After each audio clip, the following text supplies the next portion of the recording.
Terima kasih ya Tuhan Yesus. Engkaulah sumber kekuatan dari dalam hati ini Tuhan. Engkaulah tempat persembunyianku Tuhan. Engkaulah penolong di saat susahku Tuhan. Terima kasih Tuhan Yesus kalau kami ada sampai hari ini. Tentu Engkaulah kuasa-Mu nyata di dalam setiap kelemahan kami. Jika kami mengalami kelemahan kesulitan, Tuhan Engkau nyata dan hadir di dalam kehidupan kami Tuhan. Engkaulah penolong di saat susah. Engkaulah menjadi kekuatan di saat kami lemah Tuhan. Kami percaya bahwa sumber segala sesuatunya berasal dari Engkau. Hari ini Tuhan kami mengucap syukur. Ya kami masih beribadah. Dan kami masih boleh memuji dan memuliakan nama-Mu. Pasti Tuhan ada rencana-Mu yang dahsyat di dalam kehidupan kami. Terima kasih Tuhan. Kami siap mendengarkan kebenaran firman-Mu.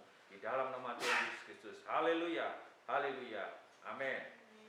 Shalom saudara, semuanya di dalam kasih Tuhan. Hari ini kita patut bersuka cita, apapun yang terjadi, kita tetap bisa mengucap syukur dan beribadah kepada Allah, beribadah memuliakan dan memuji nama Tuhan, Sang Khalik pencipta langit dan bumi ini, Allah yang menciptakan segala semesta ini Tuhan, Engkau yang layak dipuji dan dimuliakan. Tengah-tengah PPKM darurat yang hamba juga berharap kepada Engkau ya Tuhan, semoga pandemi ini dan PPKM di negara kami ini boleh lalu. Kalaupun ya Tuhan belum terlalu signifikan menurut berita yang ada, tapi kami percaya bahwa kuasa-Mu tetap nyata dalam kehidupan kami. Terima kasih, puji nama Tuhan, kita yang mendengarkan kebenaran firman Tuhan. Lebih dahulu kita akan membaca di dalam kitab Yohanes bagian perikop yang pertama. Kita sudah menyelesaikan bagian yang pertama ya. Ini bagian yang kelima, kristologi yang kelima ya. Kita akan baca bagian yang kedua ini dari ayat 11 ya. Kalau kemarin kita sudah sampai ayat 10, kita mulai ayat 11. Ia datang kepada milik kepunyaannya, tetapi orang-orang kepunyaannya itu tidak menerimanya. 12, silakan. Tetapi semua orang yang menerimanya diberinya kuasa supaya menjadi anak-anak Allah, yaitu mereka yang percaya dalam namanya. Orang-orang yang diperanakkan bukan dari darah atau dari daging, bukan pula secara jasmani oleh keinginan seorang laki-laki, melainkan dari Allah. Firman itu telah menjadi manusia dan diam di antara kita, dan kita telah melihat kemuliaannya, yaitu kemuliaan yang diberikan kepada sebagai anak tunggal Bapa, penuh kasih karunia dan kebenaran. Yohanes memberi kesaksian tentang dia dan berseru katanya, inilah dia yang kumaksudkan ketika aku berkata, kemudian daripadaku akan datang dia yang telah mendahului aku, sebab dia telah ada sebelum aku. Karena dari kepenuhannya kita semua telah menerima kasih karunia demi kasih karunia. Sebab hukum Taurat diberikan oleh Musa, tetapi kasih karunia dan kebenaran datang oleh Yesus Kristus. Tidak seorang pun yang pernah melihat Allah, tetapi anak tunggal Allah yang ada di Tuhan Bapa, Dialah yang menyatakannya. Puji nama Tuhan, haleluya. Bagian yang kedua ini, kalau kemarin kita sudah belajar tentang kristologi, bagaimana Yohanes juga menjawab, memberikan apologetiknya, jawaban-jawaban tentang iman-iman dasar kekristenan berdasarkan Alkitab ya. Allah yang adalah Sang Firman itu dinyatakan dia adalah Allah yang hidup, Allah sumber terang, sumber kehidupan. Ya, hari ini saudara ada banyak orang berlomba-lomba untuk pergi ke luar angkasa. Ya. Kalau yang pernah saya sampaikan itu bahwa orang menjelajahi pulau Mars, ya planet Mars, planet Mars.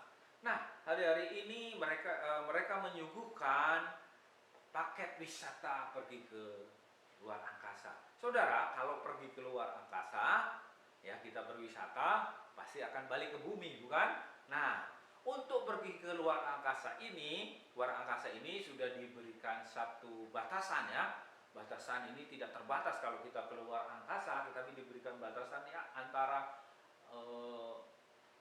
49 sampai 97 km dari bumi. Ya, kalau pesawat yang kita naikin misalnya 10.000, 15.000 itu kan sekitar ya hampir 12 sampai 14.000 kilometer lah dari bumi. Ini wisatanya lebih dari 47 kilometer. Jadi ada di orbit satelit-satelit yang ada di bumi ini. Jadi mereka menjelajah ya. Nah, bulan Juli kemarin sudah meluncur yaitu Richard Branson ya. Kemudian dari Virgin Galactic milik Richard Branson ini, orang kaya ini juga sudah pergi ke ruang angkasa. Ya, kemudian menyusul kemarin Jeff Bezos itu dari Blue Origin, mereka naik juga ke luar angkasa. Saudara, tahu nggak biayanya untuk yang ditawarkan? Sekitar ada yang 400 miliar sampai dengan 799 miliar. Wow, keren ya. Untuk pergi ke luar angkasa saja harus bermiliar-miliar ya. Hampir 799 miliar. Jadi kira-kira yang bisa pergi ke luar angkasa tidak semua orang. Minimal dia harus punya 400 sampai 800 miliar. Nah, sungguh sangat fantastis kehidupan ini. Untuk pergi keluar angkasa itu harus membayar. Dan saya pun mungkin belum bisa ikut. Nah, saudara-saudara yang punya uang pun dan punya hanya sekali, tapi nanti harus kembali ke bumi. Tetapi saudara, kalau kita lihat firman Tuhan yang tadi kita sudah baca, perikop yang kita sudah teliti, yang kita baca tadi mengatakan bahwa ada yang datang di atas dan datang dari atas luar angkasa sana masuk ke bumi. Datang ke bumi ini. Tentu ada tujuannya saudara ya. Kalau manusia Richard Branson dan Jeff Bezos ini naik ke angkasa untuk berwisata, dan di sana mereka tidak sebebas kita di dunia ini, di bumi ini. Mereka terbatas hanya di pesawat, di seperti ruangan gitu ya. Tapi bisa menyaksikan bumi dari jauh. Ya, kemudian angkasa itu di planet-planet mungkin bisa dilihat. Kalaupun itu sangat jauh juga ya. Nah, itulah yang bisa dikerjakan oleh manusia. Kalau manusia aja bisa melakukan seperti itu. Nah, perikop yang kita baca adalah tentang Allah. Ia datang kepada milik kepunyaannya. Segala sesuatu ini dijadikan oleh Dia, dan tanpa Dia sesuatu yang sejadi ini tidak ada. Ya, dialah itu, ialah yang kelima ini saya berikan judul kuasa menjadi anak-anak Allah. Ya, kita sudah belajar tentang kristologi ini, yaitu bicara tentang natur daripada Yesus Kristus dan pekerjaannya dan karyanya. Nah, naturnya kemarin kita sudah bicara tentang divine nature atau keilahian Yesus. Yesus yang ilahi itu kita sudah pelajari. Sekarang kita masuk kepada human nature-nya, kemanusiaannya. Ya, karena kita tahu bahwa ini juga harus menjadi satu kepercayaan. Kepercayaan dan menjadi iman dasar semua orang Kristen. Harus percaya bahwa Yesus itu adalah Mesias dan anak Allah. Yang kita tahu apa yang dinyatakan oleh Rasul Yohanes, yang pertama adalah dekotisme atau satu paham yang tidak percaya Yesus Kristus itu adalah manusia. Yesus Kristus itu hanya kelihatan, hanya tampaknya saja. Allah Bapa itu datang kepada manusia. Ia datang kepada manusia ini dalam penyerupaan saja. Ada keserupaan, tapi bukan benar-benar manusia. Nah, apa yang kita bisa dapatin tentang perikop yang kita baca tadi, yaitu bahwa Allah sedang mengerjakan sesuatu yang luar biasa. Seperti tadi manusia mengerjakan sesuatu yang luar biasa untuk pergi ke angkasa. Allah yang maha kuasa ini mengerjakan sesuatu yang luar biasa, yaitu membawa realitas dari surgawi dibawa turun kepada manusia di bumi. Ya, kalau tadi manusia berusaha untuk pergi ke atas dan harus kembali lagi ke bumi, Allah yang maha kuasa itu, pencipta segala sesuatu ini, ia datang kepada milik kepunyaannya, tetapi orang-orang kepunyaan itu tidak menerimanya. Sang firman itu datang ke dunia. Untuk apa saudara? Menjadi manusia. Jadi Allah tetap Allah di sana, di dalam kekekalannya tetap Allah. Tetapi dia punya firman, mengutus firmannya ini untuk datang kepada manusia. Datang kepada manusia ini mengambil bentuk manusia dan menjadi manusia seutuhnya, bukan cuma keserupaan saja ya. Yohanes menggambarkan Yesus itu sangat manusia. Di dalam Yohanes 4 ayat 29 dikatakan, mari lihatlah di sana ada seorang. Ya, bukan sebuah atau sesuatu, tetapi seorang. Yohanes 5 pasal 5 ayat 12 dikatakan, mereka bertanya kepadanya, siapakah orang itu yang berkata kepadamu? Jadi kalau ada kata-kata orang itu, tadi seseorang. Yohanes 7 ayat 4 dikatakan, sebab tidak seorang pun berbuat sesuatu di tempat yang tersembunyi. Jadi Yohanes menggambarkan Yesus itu sangat manusia. Ya, ada seorang, orang itu, seorang pun. Lanjut lagi, Yohanes menggambarkan Yesus itu sangat manusia. Pasal 4 ayat 6 dikatakan, ia di situ terdapat sumur Yakub. Yesus sangat letih oleh perjalanan. Karena itu ia duduk di pinggir sumur itu. Hari kira-kira pukul 12. Ia duduk. Ya, ia duduk. Ia sangat letih, ia duduk. Kemudian ayat 32-nya, padaku ada makanan. Nah, Yesus makan. Ya, kemudian Yesus berkata, aku haus. Kenapa pertanyaannya, kalau dia Tuhan, kenapa dia makan, dia duduk, dia haus? Allah yang berkuasa itu mengutus firman-Nya. Firman-Nya ini menjadi manusia. Kalau hal ini tidak menjadi manusia, berarti dia bukan manusia sejati. Ya, saudara.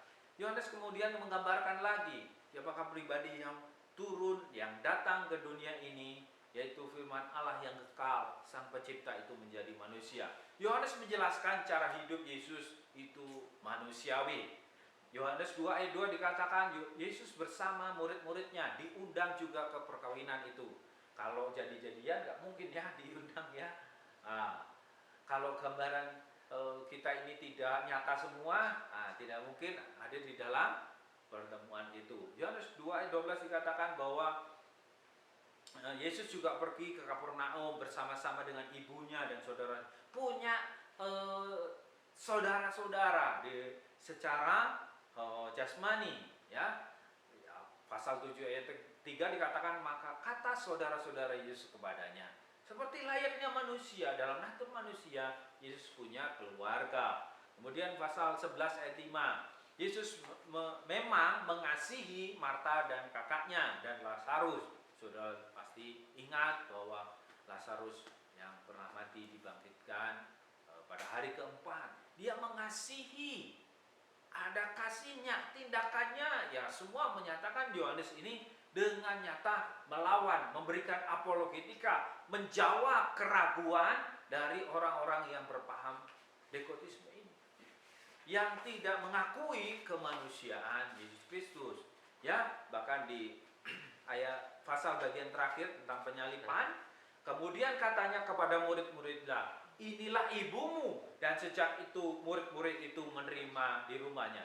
Saudara bisa perhatikan, Yesus yang di atas kayu salib ini mempunyai rasa belas kasihan kepada ibunya, ibu secara jasmaninya. Saudara, kalau sekarang orang lagi kesusahan, sekarang orang lagi dalam himpitan tekanan, boro-boro mengingat saudara yang lain, boro-boro mengingat orang-orang lain. Tetapi inilah contoh teladan yang begitu luar biasa. Tadi di awal saya katakan bahwa Allah menyatakan diri kepada manusia, satu tindakan yang luar biasa. Saudara bisa bayangkan Yesus ada di kayu salib, sedang mengalami penderitaan. Dia berkata kepada muridnya, yaitu Yohanes mengatakan bahwa inilah ibumu.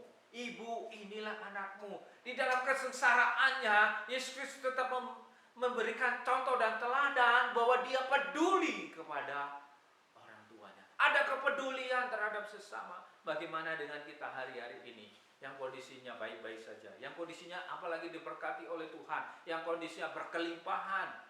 Apakah saudara tidak tersentuh untuk membantu orang-orang yang dalam kelemahan? Yesus menjadikan contoh kepada kita semua. Kondisi seberat apapun, marilah kita tetap bisa meneladani Sang Kristus itu. Sebagai manusia, saudara, dia tadi juga ada haus, dia ada letih, dia ada mengasihi, dia ada dalam lingkungan sosial. Pada saat Yesus di kayu salib, dia tetap memperhatikan, bahkan memperhatikan orang tua jasmaninya. Ibu, inilah anakmu. Murid, inilah ibumu. Dia menyerahkan bahwa sewaktu mereka masih ada di dunia ini untuk supaya ibunya mendapat pemeliharaan. Inilah yang dinyatakan Yohanes bahwa untuk menjawab keraguan, skeptisme, ya orang ragu boleh saja, tapi kalau sudah skeptis, sisme jadi punya paham yang meragukan tentang Allah yang pernah menjadi manusia dan Allah yang telah turun menjadi manusia, adalah orang-orang yang disebut juga antikristus. Ya, tidak seorang pun yang pernah melihat Allah, tetapi anak tunggal Allah yang ada di pangkuan Bapa, dialah yang menyatakannya. Jadi manusia tidak mungkin bisa melihat Allah. Kalau manusia sekarang pergi ke bulan, ke angkasa sana, dia hanya berjarak sampai 90, tidak di bawah 100 km dari bumi. Belum bisa melihat Allah. Tetapi Allah sendiri yang penuh kasih, itulah yang menyatakannya. Dia datang melalui apa? Melalui firman itu telah menjadi manusia. Dan di dalam manusia ini Yesus penuh kasih karunia dan kebenaran. Makanya kita semua tadi tujuannya. Jadi kalau kemarin saudara-saudara kita melakukan korban, ya, kalau korban dari korban ini sudah dilakukan oleh nenek moyang bangsa Yahudi, ya, sejak di dalam mereka pergi dari Mesir, mereka ada di tanah Kanaan, mereka ada satu perintah, ada hukum untuk mempersembahkan korban untuk menghapus dosa.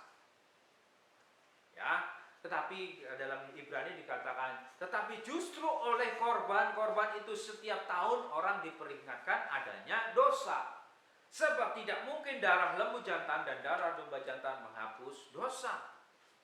Karena kehendak inilah kita telah dikuduskan satu kali untuk selama-lamanya oleh persembahan tubuh Yesus Kristus. Jadi saudara, kalau saudara-saudara kita itu memperingati hari raya korban, ya, di dalam kekristenan juga ada bahwa mereka berkorban, mempersembahkan lembu jantan dan domba jantan ini disembelih, darahnya ini untuk suatu hukum untuk menghapus dosa. Tapi Yesus sendiri sudah katakan bahwa semuanya itu tidak menghapuskan dosa manusia. Yang bisa menghapuskan dosa manusia karena Kristus saja. Dan sesudah itu Yesus tahu bahwa segala sesuatu telah selesai. Berkatalah ia supaya genaplah yang ada tertulis di dalam kitab suci. Aku haus. Di situ ada suatu bekas penuh anggur asam. Maka mereka mencucukkan bunga karang yang telah dicelupkan dalam anggur asam pada sebatang hisop, lalu mengunjukkannya ke mulut Yesus. Sesudah Yesus meminum anggur asam itu, berkatalah, sudah selesai. Lalu ia menundukkan kepalanya dan menyerahkan nyawanya. Ini yang terpenting saudara, bahwa Yesus datang ke dalam dunia ini untuk menjadi manusia, dan selayaknya natur manusia yang tadi bisa haus, lapar, dan dia mengasihi saudaranya, perilakunya manusiawi, itu tujuannya adalah sudah selesai untuk dia mati di kayu salib, menjadi korban penebusan dosa umat manusia. Itulah kenapa firman itu harus jadi benar-benar manusia, ya, karena harus mencucurkan darah. Darah itulah yang bisa menjadi penebus dosa umat manusia. Itu yang harus kita ketahui, harus kita sadari, bahwa Kristus ada di dalam dunia ini untuk menyelamatkan kita semua manusia. Ya, jadi seperti yang sudah dikatakan dalam Yohanes 1 ayat 12 tadi, yang menerimanya, menerima di situ katakan mengambilnya, memegangnya. Ya, menerima itu bukan cuma begini dikatakan di dalam Yohanes 1 ayat 12 itu, menerima itu dengan tangannya dia memegang, dengan tangannya dia mengambil sehingga mempunyai siapa? Mempunyai Allah itu, mempunyai Yesus itu. Barang siapa menerimanya diberikan kuasa untuk menjadi anak-anak Allah. Jadi dia datang kepadanya milik kepunyaan, tetapi orang kepunyaannya tidak menerimanya. Jadi Yohanes mengatakan bahwa ada Allah yang datang kepada manusia, kepada milik kepunyaannya, tetapi orang kepunyaannya itu tidak menerimanya. Ada orang-orang yang tidak mau menerimanya. Ya, tetapi semua orang, tapi mereka, dikatakan mereka banyakkan menerimanya diberi kuasa. Siapa yang menerima diberikan kuasa ini? Sama-sama murid-muridnya. Ya, ada imam besar. Ya, banyak orang-orang, bahkan orang-orang Samaria, mereka sudah menerimanya. Namun hari ini saudara, saya mengundang Bapak Ibu Saudara yang belum menerima Yesus, kami undang untuk menerima Yesus. Banyak, ini satu kabar baik yang disampaikan oleh Yohanes ini. Yohanes sudah mencatat banyak dari mereka menerimanya, diberi kuasa untuk menjadi anak-anak Allah. Sehingga apa manfaatnya bagi kita untuk menjadi anak-anak Allah? Kalau kita diberikan kuasa menjadi anak Allah, bukan sudah saja menjadi anak Allah, karena kita masih ada di dunia ini. Tentu kita diberikan kemampuan, kuasa untuk menjalaninya sebagai anak-anak Allah. Sama seperti Kristus telah turun ke dunia ini untuk menjalaninya, dia sampai dimuliakan di kayu salib, dia juga sudah bisa menyelesaikan. Tentu hari ini kita juga percaya bahwa kita diberikan kuasa untuk menjalani kehidupan ini. Ya, saudara, Yohanes memberi kesaksian tentang dia dan berseru katanya, inilah dia yang kumaksudkan ketika aku berkata, kemudian daripadaku akan datang dia yang telah mendahului, sebab dia telah ada sebelum aku. Kita bersaksi, percaya hari-hari ini kalau manusia sekarang bisa naik ke angkasa dengan biaya miliaran. Tidak semua orang mungkin bisa ke sana karena harus punya uang miliaran dulu, dan bukan 1 miliar 2 miliar, ratusan miliar. Tapi Allah yang penuh kasih itu, dia datang menghampiri kita. Dia datang di dalam kehidupan kita. Tidak harus perlu 1 miliar, tidak perlu harus ratusan miliar, saudara. Saudara hanya perlu menerimanya, yaitu percaya. Percaya bahwa dia Allah yang telah menjadi manusia, dan dalam karyanya dia menebus dosa-dosa kita. Ya, saudara, itulah yang harus menjadi kepercayaan kita. Kita tetap optimis dalam kondisi seperti ini. Allah sudah berkarya di dalam kehidupan manusia. Anak-anak Allah ini juga harus menjadi terang, menyaksikan Allah yang sudah ada di dalam dunia ini, menyaksikan tentang keberadaan Allah. Itulah fungsi dan tujuannya Yesus mengutus murid-muridnya. Yesus mengutus kita untuk menyampaikan itu. Karena apa? Kita sudah menjadi anak-anak Allah. Kita diberikan kuasa untuk menjadi anak Allah. Kita diberikan kemampuan untuk bisa menjalani sebagai anak-anak Allah. Diberikan kuasa dan kemampuan untuk apa? Untuk kita hidup di dunia ini. Yang kedua, untuk memberitakan namanya. Ya, inilah yang menjadi kunci atau menjadi pesan daripada firman Tuhan pagi hari ini. Biarlah Allah yang sudah turun ke dunia ini menjadi manusia, benar-benar manusia, dan untuk menebus dosa manusia. Nah, Yesus bukan saja mati, tapi dia pada hari yang ketiga dia bangkit. Sudah selesai dikatakan. Inilah pekerjaan dia di bumi ini. Tapi ada satu lagi yang Yesus sampaikan, bahwa aku akan datang kembali. Nah, itulah yang harus kita saksikan, bahwa Yesus yang jadi manusia ini menebus dosa kita, dan dia sudah bangkit naik ke surga, dan dia juga akan turun lagi datang ke dunia ini untuk menjemput kita semua. Yang percaya katakan amin. Puji nama Tuhan. Mari kita berdoa. Bapa di dalam kerajaan surga, kami percaya Tuhan, kalau hari ini Engkau telah ada di dalam kehidupan kami. Kami adalah anak-anak-Mu Tuhan. Engkau berikan kami kuasa untuk kami menjadi anak-anak-Mu. Engkau telah menjadikan kami anak-anak Allah yang mempunyai kemampuan, punya kuasa di dalam kami menjalani hidup di dunia ini. Terima kasih Tuhan bahwa kami tidak harus perlu bermiliar-miliar untuk bisa pergi ke luar angkasa, tetapi Engkau sendiri dengan penuh kasih datang ke dalam kehidupan setiap manusia yang mau menerimanya dan percaya bahwa Dia adalah Allah dan hidup. Terima kasih Tuhan kalau Engkau menguatkan kehidupan kami, kalau Engkau memulihkan keberadaan hidup kami ini Tuhan, karena kami tahu karena kami ini adalah anak-anak-Mu dan kami juga mau menyatakan ini kepada dunia, bersaksi menyaksikan kepada mereka bahwa mereka juga harus menjadi anak-anak Allah untuk menikmati hidup dalam kekekalan. Terima kasih Tuhan, kami percaya bahwa di dalam nama Tuhan Yesus Kristus hari ini juga hamba-Mu berdoa ya Tuhan untuk pemerintahan kami, untuk ya Tuhan Yesus orang-orang yang bekerja luar biasa siang dan malam melakukan ya Tuhan Yesus dalam pandemi ini, menjaga keseluruhan orang-orang yang ada di Indonesia ini, khususnya ada di Pulau Jawa dan Bali. Terima kasih Tuhan untuk mereka. Engkau mengasihi mereka Tuhan, Engkau memberkati mereka ya Tuhan, bukan secara jasmani saja mereka, tetapi dalam hidupnya Tuhan Engkau selamatkan. Bila mereka boleh mengenal keselamatan itu juga ya Tuhan. Terima kasih kami berdoa ya Tuhan, Kau mengasihi kami, Kau berkati dia. Berkat daripada Allah Bapa, kasih setia daripada Yesus Kristus, dan penyertaan daripada Roh Kudus sampai selama-lamanya. Di dalam nama Tuhan Yesus Kristus. Haleluya.